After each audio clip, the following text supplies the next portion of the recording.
একজন ব্যক্তিত্ব আছে আমাদের সামনে, সেই ব্যক্তিত্বকে হুবাহু কপি পেস্ট করতে হবে। তার নাম মুহাম্মদ রাসূলুল্লাহ সাল্লাল্লাহু আলাইহি ওয়াসাল্লাম। আজকে রাত্রে লেকচার শুনলেন, বাসায় গিয়ে ঘুমাবেন। এমনি এমনি ঘুমাবেন না, ঘুমানোর আগে বিসমিল্লাহ বলে লাইটটা অফ করবেন, বিছানাটা বিসমিল্লাহ বলে ঝাড়বেন, ঠিক আছে? ওয়াশরুম থেকে পারলে ওযু করে আসবেন, মশারি দিচ্ছেন, লাইটস অফ করছেন, পাত্র যেগুলো আছে সেগুলো একটু ঢেকে রাখবেন বিসমিল্লাহ বলে, দরজা লাগাবেন বিসমিল্লাহ বলে। এরপর 3 বার পড়বেন সূরা ইখলাস একবার, সূরা ফালাক একবার, সূরা নাস একবার, পরে হাত একত্রিত করে ফু দিয়ে গা মাসাহ করবেন। এই কাজটা 3 বার করবেন। একবার আয়াতুল কুরসি পড়বেন, সূরা বাকারার 255 নম্বর আয়াত, আল্লাহু লা ইলাহা ইল্লা হুয়াল হাইয়ুল কাইয়ুম, এটা শেষ পর্যন্ত।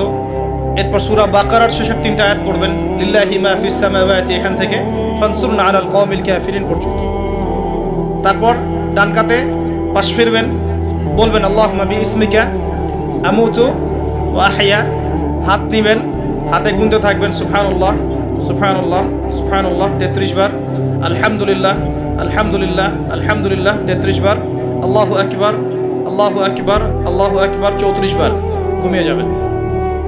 এখন যদি আপনি 6 ঘন্টা ঘুমান, আপনি নবী সাল্লাল্লাহু আলাইহি ওয়াসাল্লামের সুন্নত অনুযায়ী ঘুমিয়েছেন, প্রত্যেক ঘন্টা ঘুমানোর জন্য আল্লাহ আপনাকে নেকি দিবে ইনশাআল্লাহ। এমনি ঘুমালে নেকি হতো না, রেস্ট নেওয়া হতো। আমি একজন ব্যক্তিত্বের কথা বলছি, যার প্রতিটা কাজ অনুসরণ করলে ইনশাআল্লাহ জানা অনুযায়ী আমলটা হয়ে যাবে, আল্লাহর কাছে আমরা মাকবুল হব ইনশাআল্লাহ। পারা যাবে ইনশাআল্লাহ।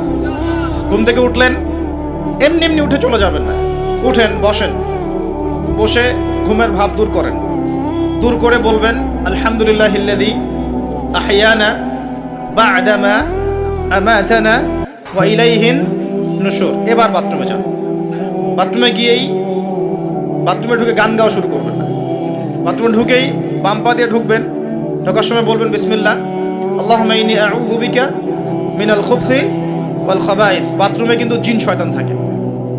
বাথরুমে কি থাকে? বিজ্ঞান এটা প্রমাণ করতে পারে নাই, এগুলো নাসা বিশ্বাস করবে না, কিন্তু আল্লাহর রাসূল যেহেতু বলেছেন আমরা বিশ্বাস করব। তো বাথরুমে জিন থাকে এটা বিশ্বাস করলাম। তো এবার দোয়াটা পড়লেন, এবার আপনি ইস্তেঞ্জা সারলেন, তারপরে বের হওয়ার সময় বলছেন গুফরানাকা। কি বলছেন? গুফরান। আরেকটা দোয়া আছে আলহামদুলিল্লাহিল্লাযী আযহাবা আনিল আযান ওয়া আফানি গুফরানাকা। ওযু করবেন, ওযুর আগে বলবেন বিসমিল্লাহ। ওযু করার সময় খুব বেশি পানি অপচয় করবেন না, কারণ অপচয়ে সবচেয়ে পটু জাতি এখন মুসলিমরা। অপচয়ে সবচেয়ে পটু জাতি মুসলিমরা। রাষ্ট্রীয় সম্পদ অপচয় করে, গ্যাস অপচয় করে, তেল অপচয় করে, পানি অপচয় করে, সময় অপচয় করে, সবই অপচয় করে। নিজের হায়াত অপচয় করে। এই তরুণ যুব সমাজ নিজের হায়াত অপচয় করে। অপচয় করে না? অনলাইন কত হায়াত খেয়ে ফেলছে আমাদের। আর ওখানে গেলে আপনি কতটুকু ভালো পাবেন? ভালো যতটুকু পাবেন তার চেয়ে বেশি খারাপ পাবেন। ভালো যতটুকু পাবেন তার চেয়ে বেশি খারাপ পাবেন। হয়তো বলতে পারেন ভাই আপনাদের লেকচার শুনছি অনলাইনে, শুনছেন ঠিক আছে, কিন্তু লেকচার শোনার মাঝখানে অ্যাড চলে আসে না? লেকচার শুনলেন, ভালো কথা, আলহামদুলিল্লাহ, একটু পর দেখবেন একটা নগ্ন মেয়ের ভিডিও চলে আসতেছে, একটা গান চলে আসতেছে। আর এগুলো সব অ্যালগোরিদম। অ্যালগোরিদম কিন্তু মুসলিমরা আবিষ্কার করেছিল। এখন সেই অ্যালগোরিদম নিয়ে পশ্চিমারা কি করেছে? অ্যালগোরিদম দিয়ে আপনার ব্রেনটাকে সেট করা হয়েছে। আসুন সামনে যাই। এবার ওযু করলেন, প্রথমে বিসমিল্লাহ বললেন, শেষে বলবেন কি আশহাদু আল্লা ইলাহা ইল্লাল্লাহ ওয়াহদাহু লা শারীকা লাহু ওয়া আশহাদু আন্না মুহাম্মাদান আবদুহু ওয়া রাসূলুহু। তার আগে মিসওয়াক করে নেবেন। কি করবেন? মিসওয়াক মানে ব্রাশ, ঠিক আছে, কোনো সমস্যা নেই। ব্রাশ করছেন, ওকে, আদায় হয়ে গেছে ইনশাআল্লাহ। মুখ পরিষ্কার করা, দুর্গন্ধ দূর করা। এই যে ওযু করলেন সুন্দর করে নবী সাল্লাল্লাহু আলাইহি ওয়াসাল্লামের মতো, আল্লাহর নবী বলছেন যে ওই ব্যক্তির জন্য জান্নাতের 8টা দরজা খুলে যাবে ইনশাআল্লাহ। জান্নাতের 8টা দরজা ওই ব্যক্তির জন্য খুলে যাবে ইনশাআল্লাহ তাআলা। এবার আপনি কাপড় পরছেন, এমনি এমনি পড়লে নাকি নাই, পড়ার সময় ডান দিক থেকে পড়ছেন এবং বলছেন আলহামদুলিল্লাহিল্লাযী কাসানি হাযা ওয়া রাযাকানিহি মিন গায়রি হাওলিন মিন্নি ওয়ালা কুওয়া। আপনি কাপড় পরলেও নাকি পাচ্ছেন আলহামদুলিল্লাহ। আয়না দেখছেন, ফ্রেশ হচ্ছেন, চুল আঁচড়াচ্ছেন, আপনি ডান দিক থেকে স্টার্ট করেন। এবং এখানে বলে রাখি যে বর্তমান যে চুলের কাটিংগুলো চলছে, এইসব কাটিং চলবে না। এই ডানে বামে কোনো চুল নাই আর মাঝখানে চুল দিয়ে কি বলবো এটা, হ্যাঁ, কুজা বলে আরবি দিয়ে মনে হয় সম্ভবত, এইসব কাট চলবে না। যদি একদম ছোট করতে চান তাহলে সামন পিছন সমান হবে, আর্মি ছাট একদম একদম সামন পিছন সমান। আর না হলে বাবরি, কাঁধ কান কানের লতি এই পর্যন্ত আপনি রাখতে পারেন। যার নাই তার তো প্রশ্নই নাই, যার নাই তার তো আর বলে লাভ নাই। যার আছে, নবীজি বলেছেন সাল্লাল্লাহু আলাইহি ওয়াসাল্লাম, যার চুল আছে সে যেন চুলের যত্ন নেয়। কে বলেছেন? দেখেন, ইসলাম আপনাকে চুল আঁচড়ানো শিখিয়েছে। আপনি ইসলামে কি চাচ্ছেন? ইসলাম এমন একটা দিন বা জীবন ব্যবস্থা যেখানে আপনি জীবনের প্রতিটা বিষয়ের সমাধান তো পাবেনই, ইভেন আপনি চুল কেমন করে আঁচড়াবেন সেটাও ইসলাম আপনাকে শিখাবে। হায়েস হয়েছে, নেফাস হয়েছে, হ্যাঁ, অজু ইস্তেঞ্জা করেছেন, টয়লেট করেছেন, কিভাবে পবিত্রতা অর্জন করবেন, গোসল ফরজ হয়ে গেছে কিভাবে গোসল করবেন, কিভাবে নামাজ পড়বেন, কিভাবে পরিবার চালাবেন, কেমন করে ব্যবসা করবেন, কেমন করে সমাজ চালাবেন, কোন বিষয়টা বলা বাকি আছে কোরআন এবং হাদিসে বলেন তো? একটা বিষয় দেখাতে পারবেন যেটা কোরআন এবং সুন্নায় নাই? এটাই তো প্রমাণ করে যে ইসলাম আল্লাহ রাব্বুল আলামিনের পক্ষ থেকে নাজিলকৃত সর্বশ্রেষ্ঠ এবং আসমানি গ্রন্থ, আসমানি দিন, যেটা আল্লাহ পাক জমিনবাসীর জন্য নাজিল করেছেন। কিভাবে আপনি কম্পেয়ার করবেন কোনটা সত্য কোনটা মিথ্যা? আপনি সবগুলো ধর্মগ্রন্থ নিয়ে বসে দেখেন যে প্রত্যেকটা ধর্মগ্রন্থের মধ্যে কি জীবনের প্রতিটা বিষয়ের সমাধান আছে কিনা, সেটাই দেখেন। যদি দেখেন যে না, সবগুলো ধর্মগ্রন্থ ঘেটেছি, শুধু কোরআন এবং হাদিসে পেয়েছি যেখানে প্রতিটা বিষয়ের সমাধান আছে, তাহলে নিঃসন্দেহে এটা আল্লাহ পাকের পক্ষ থেকে এসেছে। সহজ। আর যখন জেনে যাবেন এটা আল্লাহর পক্ষ থেকে এসেছে, তখন আমাদের কর্তব্য তার সামনে আত্মসমর্পণ করা। আল্লাহ পাক আমাদের সবাইকে পরিপূর্ণ মুসলমান হওয়ার তৌফিক দান করুন। ওযু শেষ, এবার যাবেন নামাজে। নামাজে যাওয়ার সময় বাসা থেকে বের হচ্ছেন, আল্লাহর রাসূল শিখিয়েছেন আপনাকে বলতে হবে বিসমিল্লাহ, বিসমিল্লাহি তাওয়াক্কালতু আলাল্লাহ ওয়ালা হাওলা ওয়ালা কুওয়াতা ইল্লা বিল্লাহ। বের হলেন, আপনার সাথে একজন ফেরেশতা থাকবেন ইনশাআল্লাহ, শয়তান দূরে চলে যাবে ইনশাআল্লাহ। মসজিদে যাচ্ছেন, যাওয়ার সময় চুপচাপ থাকবেন, দোয়া পড়বেন, জিকির করবেন। একটা দোয়া আছে, এটাও পড়তে পারেন, আল্লাহ নবী পড়তেন। তিনি বলতেন আল্লাহুম্মা ইজআল ফি কলবি নূরা, হে আল্লাহ আমার কলবে নূর দাও, ওয়া ফি লিসানি নূরা, আমার লিসান বা জিহবায় জবানে তুমি নূর দাও, ওয়া ফি সামঈ নূরা, আমার শ্রবণ ইন্দ্রিয়তে নূর দাও, আলো দাও। ঠিক আছে?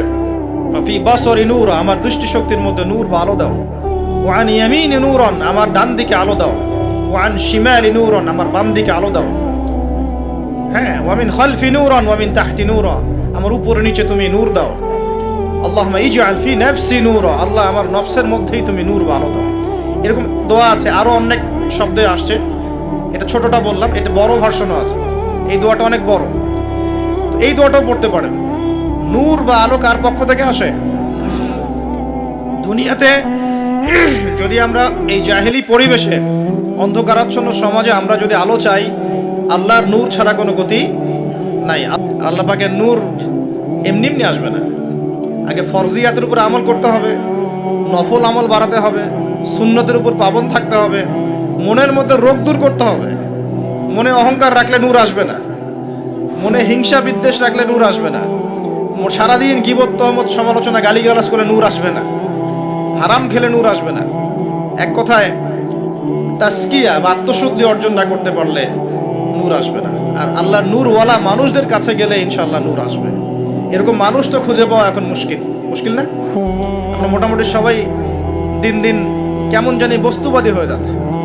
বস্তুবাদী মানে দুনিয়ার ফিকিরটা বেশি, দুনিয়া ঠিক রেখে তারপর পরকাল করতে চাই, তাই না ভাই? আল্লাহ পাক আমাদেরকে বোঝার তৌফিক দেখ যে এই দুনিয়ার জীবনটা সংক্ষিপ্ত এবং চিরস্থায়ী নয়। আমাদের প্রতিটা কাজ পরকালীন স্বার্থে করা উচিত। আল্লাহ পাক বোঝার তৌফিক দেখ। নামাজ পড়তে যাবেন, এবার নামাজের মধ্যে চেষ্টা করবেন আজান এবং একামত এর মাঝখানে বেশি বেশি দোয়া করার জন্য। নবীজি বলেছেন আজান একামতের মাঝখানে দোয়াগুলো আল্লাহ পাক ফেরত দেন না। আজান একামতের মাঝখানে যে কোনো দোয়া করবেন ইনশাআল্লাহ আল্লাহ পাক কবুল করবেন, যদি আপনার রিজিকটা হালাল হয়। আল্লাহ পাক তৌফিক দান করুন, আমিন। তারপরে নামাজে দাঁড়ালেন, একামত হয়ে গেছে। এখন কি নামাজ কি আমরা 4 মিনিটে 4 রাকাত নামাজ শেষ করে দিব? আমরা কি 3G 4G 5G নামাজ পড়বো, নাকি নবী সাল্লাল্লাহু আলাইহি ওয়াসাল্লামের মতো ধীর স্থিরভাবে নামাজ পড়বো? কোনটা? আর নামাজের যে কিছু মাসআলা আছে, এই মাসআলা ইখতিলাফি মাসআলাগুলো কি নিয়েই কি আমরা পড়ে থাকবো, নাকি নামাজের ভিতরে যে প্রাণ, আধ্যাত্মিকত্ব, ইহসান, মারিফত, এগুলোর ফিকির করবো কোনটা বলেন? হাত কোথায় বাঁধবো, পায়ে পা লাগাবো কি লাগাবো না, আমিন জোরে বলবো না আস্তে বলবো, আর কি রফুল ইয়াদান করবো কিনা, ব্যাস এই তো আমাদের মাসালা নাকি? এইগুলো নিয়েই তো আমরা মোটামুটি মসজিদ তো ভাগ করেছি মাশাআল্লাহ অনেক নাকি, এবং সেগুলোকে আমরা মনে করি যে আমরা জিহাদ করেছি সমাজের মধ্যে। হ্যাঁ, উম্মার ঐক্য নষ্ট হয়ে গেছে। আর উম্মার ঐক্য যে নষ্ট হোক এটা কারা চাইবে? ইসলামের বন্ধুরা না শত্রুরা? আমরা সবাই মিলে যদি এই পুরো বাঙালি জাতি এবং আমার উম্মা যারা আছে মুসলিম, আমরা সবাই ঐক্যবদ্ধ থাকি, আমাদেরকে কি হারানো খুব সহজ নাকি বিভক্ত হয়ে গেলে সহজ? বিভক্ত হয়ে যায় এটা কারা চাইবে? নিঃসন্দেহে ইসলামের দুশ্মনরাই চাইবে।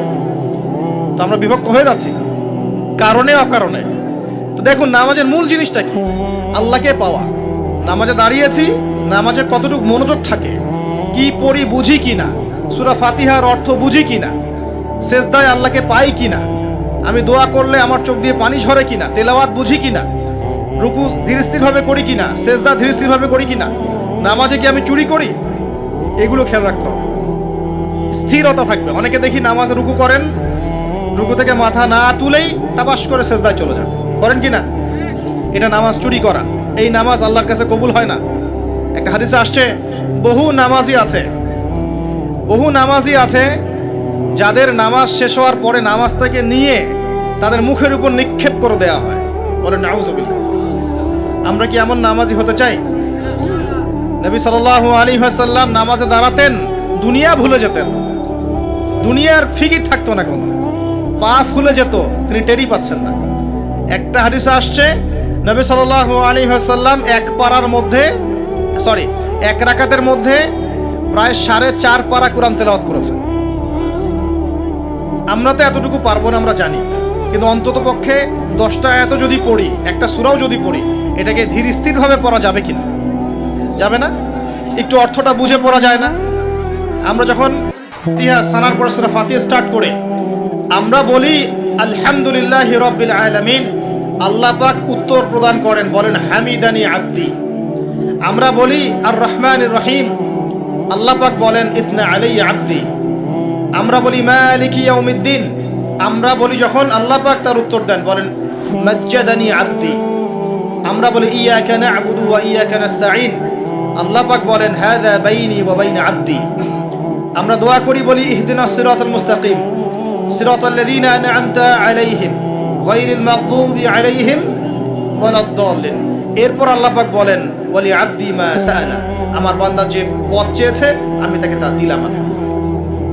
এই যে নামাজে আল্লাহর সাথে আমরা মোনাজাত করি, মোনাজাত মানে আল্লাহর সাথে চুপে চুপে কথা বলা। মোনাজাত মানে কি? শুধু এটাকেই মোনাজাত বলে না, মোনাজাত মানে আল্লাহর সাথে চুপে চুপে কথা বলা। আমরা আল্লাহর সাথে ফিস করে এভাবে নামাজে কথা বলি, কতজন ফিল করি? প্রিয় ভাইরা, নামাজ পড়বো ধীর স্থির ভাবে। ওয়ামা খালাকতুল জিন্না ওয়াল ইনসা ইল্লা লিয়াবুদুন, আল্লাহ পাক বলছেন আমি মানুষ আর জিন জাতিকে শুধুমাত্র আমার ইবাদত করার জন্যই সৃষ্টি করেছি। সো এত তাড়াহুড়ার কিছু নাই। নামাজ পড়তেই দুনিয়া আসছি, আল্লাহর হুকুম আহকাম পালন করতেই দুনিয়া আসছি। একটু হোক না, দোকানটা 5টা মিনিট পরেই না হয় খুললেন, ঠিক আছে, ক্ষেত খামারে 5টা মিনিট পরেই না হয় গেলেন, কি এমন হয়ে যাবে? ফরজ নামাজটা অন্তত পক্ষে ধীর স্থির ভাবে পড়েন, বাসায় গিয়ে আপনি সুন্নত পড়তে পারেন, কোনো সমস্যা নেই। আল্লাহ পাক তৌফিক দান করুন। নামাজ শেষ হয়ে আমরা কি উঠে চলে আসবো? নামাজ শেষ করার পর আরো সুন্নত আছে।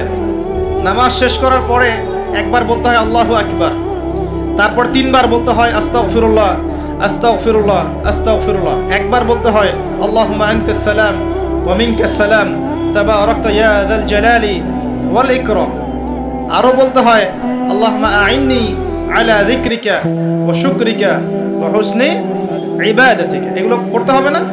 গুরুত্বপূর্ণ সুন্নত। যখন সুন্নতের উপর আমল না করব তখন তো সারা জীবনের সুন্নত প্রতিষ্ঠা হবে না। তারপরে একবার আয়াতুল কুরসি পড়তে হয়। নবীজি বলেছেন সাল্লাল্লাহু আলাইহি ওয়াসাল্লাম, যে ব্যক্তি প্রত্যেক ফরজ নামাজের পর আয়াতুল কুরসি তেলাওয়াত করে মৃত্যু ছাড়া জান্নাতে যাওয়ার জন্য কোনো বাধা নাই তার। মরে গেলে জান্নাতে চলে যাবে ইনশাআল্লাহ। আরো অনেক দোয়া কালাম আছে, 33 বার সুবহানাল্লাহ, 33 বার আলহামদুলিল্লাহ, 33 বার আল্লাহু আকবার, তারপর কালিমা শাহাদা, তারপরে একবার সূরা ফালাক, একবার সূরা নাস, একবার সূরা ইখলাস। এগুলো পড়ে উঠে আসবেন। আমরা কিন্তু এই শূন্যগুলোর চাইতে এখন ওই মোনাজাতকে বেশি গুরুত্ব দিই, তাই না? মোনাজাত করলেন, উঠে চলে গেলেন, তা সুন্নতগুলো আমল করবে কে?